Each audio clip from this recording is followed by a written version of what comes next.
L'histoire d'aujourd'hui est l'histoire touchante d'une petite fille qui est exposée à un choc psychologique suite au décès de sa mère et tombe dans une grave dépression. Suivez jusqu'au bout comment vous allez vous sortir de cette situation à cause d'un chat. Mariam était une petite fille de 4 ans, vivant dans une maison remplie de bonheur, avec ses parents, qui prenaient soin d'elle avec amour.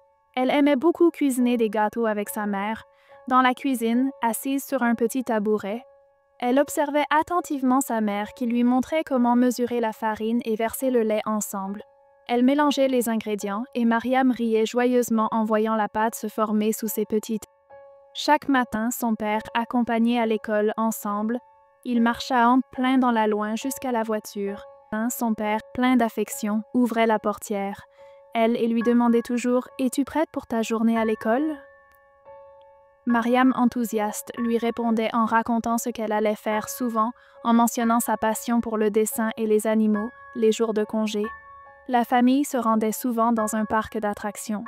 Mariam, la petite fille, 4 ans, aimait particulièrement sur les manèges et à travers des sucreries, avec ses parents, elle se sentait comme une petite princesse entourée d'amour et de joie. Cependant, un jour, tout bascula. Lorsque sa mère fut victime d'un accident de la route, alors qu'elle rentrait du travail. Le bruit des freins, le choc violent, puis le silence des nouvelles de son décès arriva brutalement plongeant Arieh et son père dans une profonde tristesse. Mariam ne comprenait pas pleinement ce qui se passait, mais elle sentait la douleur et l'absence de sa mère. Dès lors, Mariam s'enferma dans son chagrin. Elle refusait de manger de jouets et même de se rendre à l'école, elle passait ses journées dans sa chambre fixant le plafond. Son cœur lourd de tristesse. Son père, impuissant face à sa souffrance, cherchait des moyens de l'aider. Il voulait tellement revoir le sourire sur le visage de sa fille. Après plusieurs jours, son père décida de lui offrir une petite surprise. Un jour, il rentra à la maison avec une petite chatte brune dans un pot. « Regarde ce que je t'ai apporté, Mariam », lui dit-il doucement. Mais Mariam, plongée dans son chagrin, ne prêta guère attention à la petite chatte qui mollait doucement en essayant de s'approcher d'elle.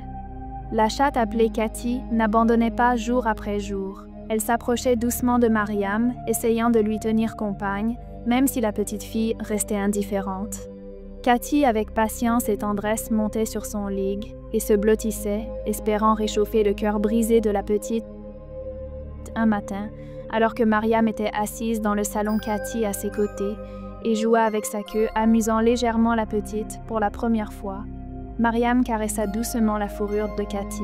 Un petit moment, un grand pas vers la guérison. « Tu es mignonne, Cathy. » Ce fut la première fois qu'elle parlait à la chatte, un signe que quelque chose en elle commençait à changer. Peu à peu, Mariam retrouva son énergie et son sourire. Elle commença à sortir plus souvent avec la petite chatte Cathy, jouant dans le jardin et courant derrière elle dans la maison. Les rires revenaient enfin, et même son père remarquait combien la présence de Cathy avait un effet apaisant sur sa fille. Un jour, alors qu'elle était assise sur le canapé avec la seule petite chatte brune Cathy sur ses genoux, Mariam, la petite fille, 4 ans, regarda son père et lui dit avec un sourire « Papa, je suis contente que Cathy soit ici. Elle me fait ressentir moins seule. » Son père sourit avec tendresse et rebande Cathy. « T'aimes beaucoup tout comme moi. » Mariam esquit dans ses bras, sentant que la douleur dans son cœur commençait à s'effacer, remplacée par l'amour et la chaleur de sa nouvelle amie. À 4 pattes,